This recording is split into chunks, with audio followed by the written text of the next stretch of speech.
नमस्कार मित्रांनो, सुस्वागतम. मुरंबा या मालिकेच्या आजच्या भागामध्ये आता माई मात्र त्यांच्या सासूबाईंनी जे दागिने दिलेले आहेत आणि त्यातील प्रत्येक दागिने रमाला देतात. हे दागिने तुझ्यासाठी रमा, खास तुझ्यासाठी, कारण आता हे दागिने माझ्या सासूबाईंनी मला दिले होते आणि आता मात्र हे दागिने सुद्धा मी माझ्या होणाऱ्या सुनेला देणार आहे. आता रमा मात्र आश्चर्याने माईंकडे पाहत असते. माईंना आता म्हणजे अगदी खुश होऊन त्या रमाला सून असे म्हणतात. तेव्हा आता रमा विचारते की माई असं का म्हणतात तुम्ही. त्यावरती आता माई म्हणतात की हे बघ रमा, तू जरीही माझी सून झाली नसली तरी सुद्धा हे दागिने मी तुझ्यासाठीच ठेवले होते आणि ह्या दागिन्यावर फक्त आणि फक्त तुझंच नाव लिहिलेलं आहे. त्यावरती आता रमा म्हणते की नाही माई, ह्या दागिन्यावरती माझं नाव नाही, तर आता साईंच्या बायकोचं नाव ह्या दागिन्यावरती आहे. त्यामुळे प्लीज मला हे दागिने नकोय. म्हणजे तुमच्या सोनाचा अधिकार आहे आणि तुमची सून मात्र आता जेव्हा येईल तेव्हा हे दागिने तुम्ही तिला द्या. त्यावरती माये थोडेसे नाराज होतात आणि म्हणतात की सांग ना रमा, मग तुला वाटतं का असं की साई आता ज्या मुलीशी लग्न करेल त्याची होणारी ती बायको आहे तिच्यावर तुझ्यासारखं प्रेम करेल का? तिला तो सुख देऊ शकेल का? आणि त्याच्या मनातील बायकोची जागा ही तर त्याने तुला दिली होती. आता असं माईंना म्हणायचं आहे, परंतु माई पुढचं बोलत नाही आणि नाराज होत आता अगदी त्यांना वाईट वाटतं, कारण साईचे लग्न होईल का? रमावर तो इतकं प्रेम करत होता, मग अगदी तो त्याच्या मनातील ही जागा आहे तो दुसऱ्या कुणाला देऊ शकेल का? आता मात्र हे टेन्शन माईंना असतं. माई शांतपणे आता हा सर्व रमाचा अधिकार आहे असे मात्र आता म्हणून ते दागिने सगळे काही रमाच्या हातात दिलेले आहेत. तेव्हा आता रमा आपल्या मोठेपणाचा जो काही अगदी आधार आहे तर तो मात्र माईंना सांगते. माईंना म्हणते की हे बघा माई, मी आज तुम्हाला शब्द देत आहे की आता साईंसाठी अगदी गुणी आणि चांगली अगदी माझ्यासारखी असणारी मुलगी मी तुम्हाला नक्की शोधून आणेल आणि तुमची सून मात्र नक्की इतकी छान असेल माझ्यासारखीच अगदी आणि माझ्यापेक्षा सुद्धा ही अगदी सुंदर, साईंना अगदी समजून घेणारी, त्यांच्या आवडीनिवडी जपणारी, त्यांच्यावर खूप प्रेम करणारी. आणि जेव्हा ती येईल ना, ते आल्यानंतर मात्र हा हार आहे तो तुम्ही प्लीज तिच्या गळ्यामध्ये घाला. प्लीज मला हा नकोय, कारण यावर माझा हक्क नाही. आता तरी झालं ना माई तुमचं समाधान. तेव्हा आता माई खुश होतात. तिच्या डोक्यावरून हात फिरवत म्हणतात की खरंच शहाणी आहेस तू. आणि हे बघ तरी सुद्धा रमा, यातील तुला जे काही आवडेल त्यातील कोणताही दागिने तू घेऊ शकते नक्की माझ्यासाठी आणि मला बरं वाटावं म्हणून तर घे. तेव्हा आता रमा म्हणते की आई प्लीज खरंच नकोय. रमा म्हणते की खरंच आई नकोय मला. त्यावरती माई म्हणतात की अगं पोट्टे, सून म्हणून नको घेऊ, अगं मुलगी म्हणून माझं तू ऐकशील की नाही, आणि तुला जे काही आवडेल ते घे. यातील तुला सगळं तुझ्या समोर आहे, जे आवडेल जो दागिना आवडेल तो घेऊ शकते. आता माईंचा मान राखण्यासाठी रमाने त्यातील एक दागिना सिलेक्ट केलेला आहे आणि तो घेऊन ती माईंच्या हातामध्ये देते. तेव्हा आता रमाचे सुद्धा डोळे भरून येतात आणि माईंचे सुद्धा. तर आता शशिकांत मात्र हे सर्व बघतो. आता शशिकांतला गिल्टी फील वाटतं, कारण रमासाठी सुद्धा आपल्याला काहीतरी करावे लागेल, परंतु पैशाचा एक खूप मोठा प्रश्न असतो. दागिन्यांचा इतका मोठा खर्च कसा करायचा? रमाला तर काहीतरी दिलं पाहिजे, तिचा तो हक्क आहे असे मात्र शशिकांतच्या लक्षात येते. शशिकांतचे सुद्धा डोळे भरून येतात. त्यानंतर माई आता ज्या बांगड्या रमाने सिलेक्ट केलेल्या आहे तर त्या बांगड्या घेते आणि रमाच्या हातामध्ये आपल्या हाताने सोता घालते. आणि रमा तुला खूपच छान दिसतात म्हणून आता रमाचं अगदी तोंड भरून कौतुक करून तिच्या डोक्यावर पुन्हा मायेचा हात फिरवतात. आता शशिकांतला खूप वाईट वाटत असतं की नक्की काय करायचं. रमाला तर दागिने करावेच लागतील असा प्रश्न मात्र त्याला उभा राहतो आणि त्याला टेन्शन येते. तो विचार करत एरेधारे मारत असतो आणि तेवढ्यात पार्वती आजी त्याच्यासाठी चहा घेऊन येते आणि शशिकांत चहा घे असं म्हणते. त्यावरती आता शशिकांत थँक्यू असं म्हणतो. आता शशिकांतचं लक्ष राहत नाही म्हणून शशिकांत अगदी गरमच चहा पितो, परंतु तोंडाला मात्र चटका बसतो आणि आई ग असे म्हणतो. तर पार्वती आजी म्हणते की अरे हे बघ शशिकांत, शांत जरा. आणि काय रे, कसला विचार करत आहे तू? तेव्हा आता पार्वती आजी असं म्हटल्यानंतर आता शशिकांत म्हणतो की अगं आई हे बघ, रमाचा विचार करतोय. इतक्या वर्षानंतर ती आता पुन्हा आपल्या घरात सून म्हणून येणार आहे, म्हणजे मला असं वाटतं की तिच्यासाठी आपल्याला काहीतरी करावं लागेल, म्हणजे एखादा दागिने तरी करावा लागेल. पार्वतीची विचारते की दागिने? त्यावरती आता शशिकांत म्हणतो की हो, कारण संध्याताईंनी सुद्धा आता रमाला काही दागिने दिलेले आहेत आणि आता अण्णासाहेब सुद्धा रमासाठी एखादा मोठा दागिना करतील.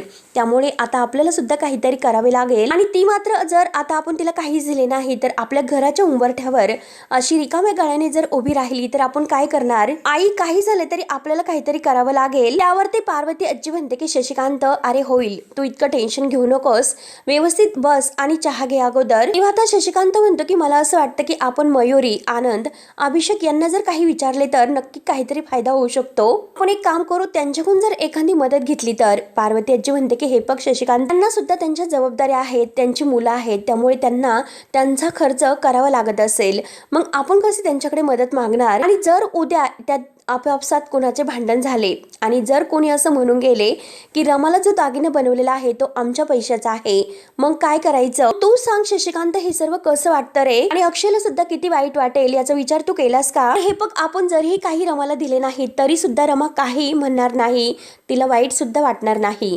त्यावरती शशिकांत म्हणतो की अगं आई, पण तिला काही वाटणार नाही तरी सुद्धा जर आपण तिला एखादाही दागिना द्यायचं नाही तर कसं वाटतं तू सांग बरं? आपलं कर्तव्य आहे, जबाबदारी आहे, तिच्यासाठी काहीतरी आपल्याला करावं लागेल. त्यावरती पार्वती आजी म्हणते की हे बघ, आपल्या हातामध्ये 2-3 दिवस आहे, नक्की काहीतरी मार्ग निघेल, तू काही टेन्शन घेऊ नकोस, शांतपणे अगोदर चहा तर घे, मग बघू काय करायचं आहे ते. शशिकांतचं मन हे मानायला तयार नाही. शशिकांत आता मनात विचार करतो, मलाच काहीतरी असं करावं लागेल रमासाठी. जर रमाच्या गळ्यातील जो दागिना आहे तो जर आपण केला तर खरंच बरं होईल. मग मीच काहीतरी असं करतो. शेवटी मुकादमांची सून आहे आणि तिचा तो हक्क आहे. त्यानंतर आता इकडे पार्वतीची किचन मध्ये येते. भाजी निसता म्हणत असते की खरंच शशिकांत जे बोलतो ते खरं आहे. अगदी रिकाम्या गळ्याने रमा घरात कशी येऊ शकते? काहीतरी तिला आता आपण द्यायला हवे. हा इतका मोठा दागिना करायचा तरी कसा? पैसे कुठून आणायचे? आणि तेवढ्यात आरोही रमाच्या हाताला अगदी धरतच घेऊन येते आणि म्हणते की बघ बघ आजी, अगं बघ, आईच्या हातातील बांगड्या किती छान आहेत ना, संध्याताईंनी घेऊन दिल्यात बघ ना. तेव्हा आता रमाचे हात अगदी पुढे आयाजी समोर धरते.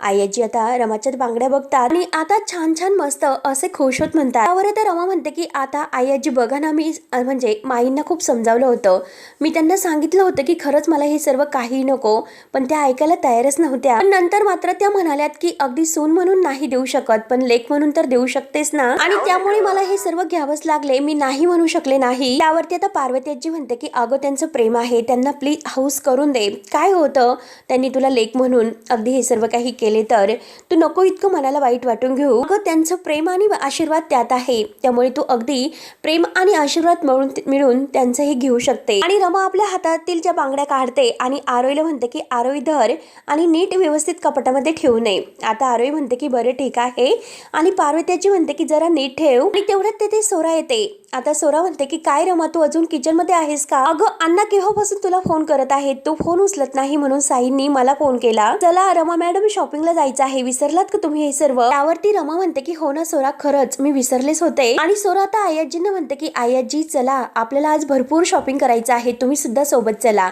आता आयाजींना पैशाचाच प्रश्न असतो. आयाजी त्याचाच विचार करत असते आणि त्यात म्हणजे सोरा असं म्हटल्यानंतर आता आयाजी हसते आणि म्हणते की नाही अगं, माझं काय काम आहे, मी कशाला येऊ ग? अगं तुम्ही मुली जा आणि तुमच्या पसंतीच्या साड्या घ्या तर. त्यावर आता रमा म्हणते की नाही आयाजी जा प्लीज, चला, तुम्ही असं का करतात, का नाही म्हणतात? चला बरं तुम्ही आमच्या बरोबर, आणि मला सगळ्या साड्या तुमच्या पसंतीच्या घ्यायच्या आहेत. त्यावरती आता पार्वतीची म्हणते की अगं हे बघ, तुम्ही मुलीच ठरवा, आता माझी कसली पसंत आणि नापसंत, मला काय इतकं, म्हणजे माझा कशाला इतकं विचार करतात, आणि मला फक्त आणि फक्त एखादी साधी कॉटनची साडी बघा, कशाला इतकी महागडी वायफळ खर्च नकोय. आणि तेवढ्यात मात्र माई तेथे येतात. माई आता हे सर्व ऐकून पार्वती आईंना म्हणतात की काय बोलतात पार्वती ताई तुम्ही?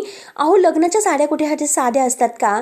किती महाग असतात बरं त्या. अगदी साड्या मात्र अगदी चकचकीत असतात. अण्णासाहेबांनी मात्र सांगितलेलं आहे की खर्चाचा विचार करायचा नाही, जितका खर्च होईल तितका करा. लग्न कसं दणक्यात व्हायला पाहिजे, इतक्या वर्षातून मुलं हे एकत्र येतात, मग लग्न कसं धूमधडाक्यातच व्हायला पाहिजे. त्यावरती पार्वतीची म्हणते की मग हे बरोबरच आहे, कारण आपण एक काम करू, लवकरात लवकर जेवण करून घेऊ आणि लगेच निघू.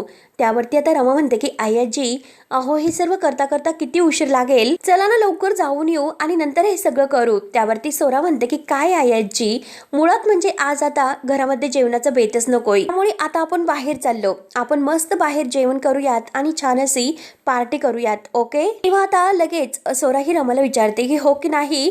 रमा आता हो असं म्हणते. आता पार्वतीची म्हणते की बरं ठीक आहे, तुम्ही तयार आहात तोपर्यंत मी आलेच. त्यावरती रमा म्हणते की आयाजी तुम्ही लवकरात लवकर या. माई म्हणते की आम्ही पुढे होतो, तुम्ही लवकर मागून या. त्यानंतर शशिकांत मात्र आता इकडे पैशाची तजवीज करत असतो. प्रत्येक मित्राला फोन करतो, मला पैशाची गरज हवी होती, थोडेसे पैसे मिळतील का? परंतु आता कोणतेही मित्र नाही म्हणतात. पण त्यानंतर आता शशिकांत फोन फोन ठेवल्यानंतर विचार करतो, आता सोराच्या वडिलांना फोन करू का, पण स्वतः परत नको नको असं स्वतःलाच म्हणतो आणि ते नक्की सोराला सांगतील आणि सोरा नक्की मला सांगेल, त्यामुळे त्यापेक्षा नकोच. आणि सगळीकडे मात्र बोंबाबोंब होईल आणि काय करावं असा प्रश्न त्याला पडतो. तो विचार करतो आणि तेवढ्यात पार्वतीजीचा फोन येतो आणि तो फोन उचलून काय आहे असं विचारतो. पार्वतीजी म्हणते की शशिकांत, अरे ह्या सगळ्या मुली म्हणतात शॉपिंगला जायचं आहे, साड्या वगैरे खरेदी करण्यासाठी. माझ्याकडे तसे काही पैसे आहेत परंतु पुरे पडतील असं नाही. तुझ्याकडे काही क्रेडिट कार्ड वगैरे आहे का? त्यावरती आता शशिकांत म्हणतो की हो आई आहे, माझ्याकडे क्रेडिट कार्ड वगैरे आहे, मी देतो तुला. आता आईचं सुद्धा तो मन काही मारत नाही, देतो असं म्हणतो. आणि आता मात्र पार्वतीजीला सुद्धा प्रश्न पडतो की शशिकांतकडे सुद्धा कुठून पैसे येतील. त्यानंतर आता पार्वतीजी म्हणते की शशिकांत अक्षयला सुद्धा पैसे मागितले असते परंतु तो बाहेर गेलेला आहे आणि ते मुलं आणि आता हे बघ, माझ्याकडे जर पैसे असते तर मात्र मी तुला सुद्धा मागितले नसते. आणि आता ह्या मुली शॉपिंगला जायचं म्हणतात आणि घरामध्ये पाहुणे सुद्धा आहे, लग्नाचं घर आहे आणि मानपान खरेदी हे सगळं काही करावं तर लागेल. त्यावरती शशिकांत म्हणतो की हो ना, सगळ्याची व्यवस्था करावी लागेल, त्यामुळे तू आई टेन्शन घेऊ नकोस, मी काहीतरी करतो, तू काही काळजी करू नको. तेव्हा आता पार्वतीजी थँक्यू म्हणून फोन ठेवते. तेव्हा आता शशिकांत विचार करतो की काय करू मी असं आणि इतके पैसे कुठून आणू. आणि बँकेमध्ये जे उरलेले पैसे आहेत तर ते सीमाच्या तिकिटासाठी लंडनला जाणार खर्च आहे तर त्यासाठी आहे. आणि जर ते पैसे मी खर्च केले तर सीमाचा उपचार थांबेल. मग नक्की आता काय करू, कुठून पैसे आणू आणि आई आजींना सुद्धा पैसे द्यायचे आहेत, नक्की मी काय करू याचा आता शशिकांत विचार करतोय. आता सोरा, रमा आणि पार्वती आजी, माई हे सगळेजण मात्र आता गाडीतून शॉपिंग करायला निघलेले आहेत. आणि तेवढ्यात मात्र आता सोराला फोन येत आहे आणि आता सोरा मात्र कुणाशी तरी बोलत आहे, म्हणजे घरातीलच कुणाशी. आणि काय आजच्या पार्टी करायची म्हणतात का, तुम्ही मुलंच पार्टी करू शकतात का, आणि आम्ही सुद्धा बायका काहीच करू शकत नाही असं तुम्हाला वाटतं. कारण आता अक्षयचा फोन असतो आणि अक्षयला म्हणते की रमाकडे फोन देऊ का, आणि परत अक्षयची गंमत करत म्हणते की नाही रे, दिला असता फोन, परंतु आता मात्र नाही देऊ शकत आणि पार्टी तर आम्ही सुद्धा बायका करणारच आहोत. हे बघ अक्षय, जे काही बोलायचं आहे तर ते आता लग्नानंतर बोलायचं. आणि ओके बाय करून आता मात्र ती फोन ठेवते. आता सगळेजणी मात्र ह्या रमाकडे बघत असतात आणि रमाचं लक्ष आई आजींकडे असतं. म्हणून गाडीचा जो काही अगदी गाडी चालवता गाडीचा आरसा आहे तो आई आजीच्या चेहऱ्यावर बरोबर लावते. आणि आता रमा बघते की नक्की आई आजी कसल्या तरी विचारात आहेत, म्हणून ती आई आजीने विचारते की आई आजी काय झालं, कसला विचार करतात, कसलं टेन्शन आहे का. त्यावर आता पार्वती आजी म्हणते की नाही ग, कसलं नाही, तू असं का म्हणतेस. आणि मुद्दाम आता रमाच्या समोर हसण्याचं नाटक करते ना. अगं तुमच्या गप्पा ऐकत आहे मी आणि म्हणून मला अगदी हसू येतं तुमच्या गप्पा ऐकून. तेवढ्यात आता सोरा हसते आणि म्हणते की ऍक्च्युली त्यांना टेन्शन आलेलं आहे, कारण आता रमा मात्र लग्न करून आपल्याच घरी येणार आहे तर. आणि तेवढ्यात आता सगळ्यांना खूपच हसू येते आणि सगळेजणी आता हसत असतात. त्यानंतर मात्र आता रमा ही गाडी चालवत त्यांना शॉपिंगसाठी घेऊन येत असते. आणि शशिकांत आता काही पैसे जे साचवलेले आहेत तर ते पैसे एका काळ्या बॅगमध्ये घेऊन आता रोडने येत असतो. आणि तेवढ्यात आता एक दारुडा माणूस त्याचा पाठलाग करत येत असतो. त्याच्या हातातील ती पैशांची बॅग वगैरे बघतो. शशिकांतच्या हे सर्व लक्षात येते. शशिकांत लगेच ती बॅग पुढे धरतो आणि मागे वळून बघत असतो आणि आता विचार करतोय, आता मात्र साचवलेला एक एक पैसा आहे तर तो मात्र मी बाहेर काढला.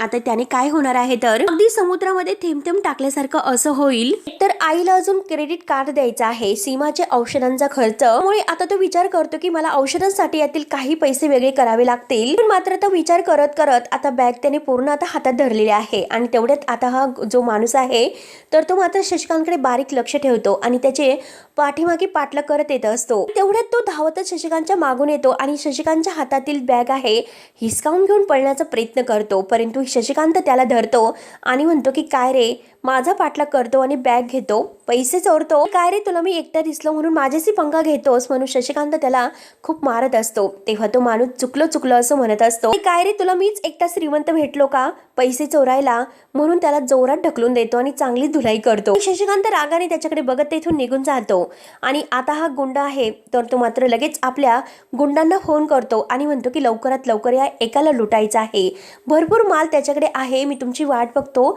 लवकर या. तेव्हा आता रमा मात्र आता त्यांना घेऊन दुकानाच्या जवळ येते आणि म्हणते की हे बघा तुम्ही येथेच उतरा, कारण मी गाडी पार्किंग करून येते, येथे पार्क करण्यासाठी गाडीला जागा नाही, त्यामुळे मी येते, उतरा खाली. तेव्हा आता पार्वतीजी अजून सुद्धा विचारतच आहे आणि रमा मात्र आता पार्वतीजीकडे लक्ष देऊनच असते. आता सगळेजणी खाली उतरतात. त्यानंतर आता इकडे शशिकांतला भरपूर ऊन लागलेले असते आणि तो अगदी धापा टाकत एका झाडाखाली सावलीखाली बसतो एका ओट्यावर. आणि तेवढ्यात मात्र त्या गुंडाने फोन केलेला आहे तर ते दोन गुंड येतात आणि दोन गुंड आता शशिकांतच्या जवळ येऊन पोटाला चाकू लावतात. लावतात आणि त्याला घाबरून म्हणतात की हे बघ आवाज करायचा नाही आणि हातातील बॅग सोडायची आणि जर आरडाओरड करण्याचा प्रयत्न केला तर सगळं काही पोटातील बाहेर काढेल म्हणून शशिकांतला धमकवण्याचा प्रयत्न करत आहे। शशिकांतचे दोन्ही हात मात्र अगदी ते घट्ट पकडतात। तेवढ्यात मात्र रमा ही तेथेच अगदी बाजूला गाडी पार्किंग करायला आलेली असते। ती गाडी वगैरे लावते आणि तेवढ्यात तिच्या मोबाईलवर फोन येतो। ती फोनवर बोलते आणि येते मी असं म्हणून मात्र आता ती जेव्हा समोर बघते तर शशिकांतला हे गुंड धमकावत असतात। त्याला ते पोटाला चाकू वगैरे लावून अगदी घाबरवण्याचा प्रयत्न करत आहे। शशिकांत त्यांना म्हणतो की हे बघा तुम्ही मला घाबरवण्याचा प्रयत्न करू नका, तुम्हाला माहिती नाही की मी कोण आहे ते। त्यावरती आता तो गुंड शशिकांतलाच म्हणतो की तुला सुद्धा आम्ही कोण आहे हे माहिती नसेल, आमच्या माणसाला मारतो तर मी तुला कसं फटकवतो हे बघतच राहतो। तेव्हा मात्र आता लगेच ते शशिकांतची काहीतरी बोलत असतात। शशिकांत मात्र आता तो जो माणूस आहे शशिकांतच्या चेहऱ्याच्या समोर उभा असतो म्हणून रमाला काही व्यवस्थित तो दिसत नाही शशिकांत आहे काय रमा अजूनपर्यंत नाही ओळखत, कारण त्याचा चेहरा त्या माणसाच्या अगदी आड असतो। मग आता बारीक लक्ष देऊन बघते की नक्की काय सुरू आहे। रमाला आता काही कळत नसतं म्हणून रमा पुन्हा मागे येते। त्यानंतर मात्र आता रमा जायलाच निघते आणि तेवढ्यात तिची एक मैत्रीण तिला भेटते आणि हाय रमा कशी आहेस, लग्न करतेच ना आणि काय कसं आहे व्यवस्थित सगळं काही अगदी विचारते। रमा म्हणते की मी मस्त आहे ग आणि तिची मैत्रीण तिला विचारते की काय ग लग्नाची तयारी कशी सुरू आहे। रमा म्हणते की सगळं काही छान सुरू आहे, काय तू कुठे निघाली शॉपिंगला? तेव्हा ती मुलगी म्हणते की हो आणि रमा म्हणते की चल ना सोबतच जाऊया। रमा मात्र आता समोर जे काही सुरू आहे शशिकांतला ते गुंड अगदी म्हणजे मारण्याचा प्रयत्न करत आहे ते काही रमाच्या लक्षात राहत नाही आणि रमा त्या मुलीबरोबर जायला निघते, परंतु रमाच्या लक्षात येते की पर्स मात्र गाडीमध्ये विसरलेली आहे म्हणून रमा पुन्हा गाडीमध्ये पर्स घ्यायला येते। पुन्हा रमाचं लक्ष मात्र आता त्या शशिकांतने शशिकांतला ज्या गुंडांनी पकडलेला आहे त्याकडे जाते। रमा आता पाहतच असते। आता तो जो गुंड आहे तर तो आपल्या बॉसला फोन करतो आणि तो भेटलेला आहे, त्याला कापून टाकून मागच्या गल्लीत घेऊन येतो असे तो आता फोनवर बोलत असतो। रमा मात्र हे सर्व बघते आणि ऐकते। तेव्हा मात्र रमाचं लक्ष बाबांकडे जातं आणि ती बाबांना ओळखते आणि मनात म्हणते की बाबा नक्की इथे काय करतात आणि त्यांच्याबरोबर ही माणसं कोण आहेत, वेगळीच माणसं आहेत आणि बाबा इतके टेन्शन मध्ये का दिसत आहे, नक्कीच काहीतरी प्रॉब्लेम आहे। तेव्हा आता शशिकांत त्या गुंडांना म्हणत असतो की हे बघा मी तुमच्या पाया पडतो, माझ्या मुलाच्या लग्नासाठी जमवलेले हे दागिने आहेत ते प्लीज तुम्ही असे घेऊन जाऊ नका। आता लगेच ती मुलं शशिकांतवर हसतात आणि मुलाच्या लग्नाची तर जंगी पार्टी झालीच पाहिजे असं आता म्हणतात आणि तेवढ्यात रमाच्या मोबाईलवर सोराचा फोन येतोय आणि आता रमा फोन घेऊन म्हणते की सोरा मी जरा 15-20 मिनिटांनी येते, मला वाटेमध्ये माझी एक मैत्रीण भेटली, मी तिला भेटते आणि नक्की लवकरात लवकर येते। रमा मात्र त्या मैत्रिणीला म्हणते की तू पुढे हो मी आलेच। आता ती फोन ठेवते। मैत्रीण म्हणते की बरं ठीक आहे चालेल आणि ती निघून जाते। हे गुंड मात्र आता त्याच्या हातातील बॅग हिसकावून घेतात तर शशिकांत म्हणतो की अरे माझ्या कष्टाचे पैसे आहेत, तुम्हाला पाप लागेल। तेव्हा ते गुंड त्यालाच धमकवतात, हे पग जास्त हिरोगिरी करू नकोस आणि रमा मात्र त्यांचा पाठलाग करत मागेच येत असते, परंतु आता ते नक्की कुठे गेले हे रमाला कळत नाही। रमा इकडे तिकडे बघत असते आणि तेवढ्यात आता शशिकांतने ज्या गुंडाला मारलेला आहे तर त्या गुंडाजवळ मात्र आता मागच्या गल्लीत शशिकांतला पकडून हात हे लोक घेऊन येतात आणि आता तो म्हणतो की पटकन आणा, याच्याकडे बघतोच आता। शशिकांत अगदी त्यांच्या हातापाया पडून विनवण्या करत असतो की अरे मला सोडून द्या, कुठे नेतात, माझ्या मुलाचं लग्न आहे आणि आता त्या बाकावर मात्र शशिकांतला तो बसवायला सांगतो। अरे यार चालून चालून दमलो, कुठे मला घेऊन आलात? तेव्हा आता ते गुंड मात्र शशिकांतला घाबरवण्याचा खूप प्रयत्न करतात। मात्र आता ज्या गुंडाला मारलेला आहे तो म्हणतो की आलोस ना, परत मार खायला तू शेवटी आलास ना। त्यावरती शशिकांत म्हणतो की काय अरे मी मार नाही खाल्ला तर मार तो खाल्ला माझ्या हातचा, एका थापडीत मात्र मी याला वाजवलं असे तो गुंडांना म्हणतो। तेव्हा आता तो लगेच शशिकांतच्या हातातील बॅग हिसकावतो आणि त्यामध्ये पैसे वगैरे आहे ते दागिने सगळं काही बघतो। तेव्हा शशिकांत म्हणतो की अरे मी तुमच्या पाया पडतो, माझ्या कष्टाचे मेहनतीचे पैसे आहे, प्लीज तुम्ही ते पैसे घेऊ नका। त्यावरती मात्र आता तो म्हणतो की अरे आपली तर चांदी होईल सगळ्यांची, मस्त लाखभर रुपये आहेत। ते गुंड आता म्हणजे त्या दोघांना म्हणतो की 20 तुला आणि बाकीचे जे पैसे आहेत ते मला। तेव्हा ते दोघंही बाकीचे गुंड खुश होतात। तर आता शशिकांत त्यांना म्हणतो की अरे तुम्ही चिंगी आहात का? अरे 20-20 हजारात तुम्ही खुश होता? अरे मेहनत तर तुम्ही जास्त केलेली आहे, तुम्ही मला पकडलं, याने तर काय केलं, ते तर फक्त माझ्या हातचा मार खाल्लेला आहे, अरे मग पैसे जास्त तुम्हाला मिळायला पाहिजे। तेव्हा मात्र आता तो म्हणतो की अरे मी बॉस आहे। आता शशिकांत म्हणतो की अरे बॉस असला म्हणून काय झालं आणि याला कोणी बॉस केलं, हे ताकद तर तुमच्या अंगामध्ये आहे आणि तगडे तर तुम्ही दिसतात आणि तेवढ्यात मात्र हा पळून जायला निघतो। आता ते दोनही गुंड मात्र आता त्यांच्याच बॉसला धरतात। शशिकांत मात्र त्यांच्यातच भांडण लावून देतो आणि आता ते तिघही भांडत असतात आणि तेवढ्यात त्याच संधीचा फायदा घेऊन शशिकांत समोर पडलेलं जे काही लाकूड आहे ते उचलतो आणि यांना चांगलाच मार देतो आणि आता हे तिघही गुंड तेथून पळून जात असतात। त्यातील दोन मात्र आता पळून जातात। शशिकांत हातातील लाकूड आहे तर ते फेकून देतो आणि आता मात्र शशिकांतला चक्कर यायला सुरुवात होते आणि आता जो काही अगदी बॉस आहे तर तो म्हणतो की मी बॉस आहे, मी मात्र याला असं सोडणार नाही, याला मात्र दाखवतोच नक्की काय आहे माझा तडाखा। आणि जोरात तो मागून येतो आणि शशिकांतच्या डोक्यामध्ये काठीने मारतो। शशिकांत तसाच चक्कर येऊन खाली पडतो आणि आता तो गुंड पैसे घेऊन पळून जातो। तेवढ्यात रमा मात्र आता शोधत समोर येते आणि तो गुंड तिच्या समोरून पळून जातो आणि आता बघते तर काय, शशिकांत बाबा समोर बेशुद्ध पडलेले आहे म्हणून तिला धक्का बसतो आणि बाबा करत धावतच ती आता शशिकांतच्या जवळ येते। बाबा बाबा उठा उठा असं करता करता ती सोराला फोन करते आणि म्हणते की हॅलो सोरा। आणि आता रमा खूप घाबरते। तर मित्रांनो शेवटी हा भाग येथे संपतो पुढील भागामध्ये। आता मात्र शशिकांतला घरी घेऊन येतात। शशिकांत शुद्धीवर येतो तर आता माई म्हणते की हे बघा तुम्हाला पैसे द्यायचे होते, हे पैसे माझे नाहीत, रमाने दिलेले आहेत। पार्वती आजी आणि शशिकांत ह्या दोघांना ती सांगत असते हे बघा जे काही आता साईचं आणि तिचं अगोदर लग्न ठरलं होतं तर त्या लग्नासाठी तिने ते पैसे साठवले होते। त्यावरती मात्र आता शशिकांत म्हणतो की रमाने ते पैसे तुम्हाला दिलेले आहेत, मग न सांगता आम्ही ते पैसे नाही घेऊ शकत। त्याच वेळेस आता रमा हे सर्व ऐकते आणि अक्षय सुद्धा आता हे सर्व ऐकत असतो। त्यावरती माई म्हणतात की हे बघा मी जर पैसे तिला परत दिले तरी सुद्धा ती माझ्याकडून ते पैसे परत घेणार नाही, कशाला माझ्याकडे ह्या अगदी डोक्यावर ओझं राहील ह्या पैशाचं, नको मला, त्यामुळे मी तुम्हाला सांगते की हे पैसे तुम्ही घ्या। आणि आता रमा जेव्हा खाली उतरून येते तर अक्षय ही सर्व ऐकतो आणि अक्षय रमाला विचारतो की तू संध्या काकूंना पैसे द्यायला सांगितले का। आता रमा मी ते असं करत असते तर अक्षय तिला म्हणतो की खरं खरं सांग नक्की रमा काय आहे हे सर्व। तेव्हा रमा अक्षयकडे बघत असते। तर मित्रांनो पुढे नक्की काय होतं हे बघण्यासाठी आपल्या चॅनलला नक्की सबस्क्राईब करत राहा। धन्यवाद।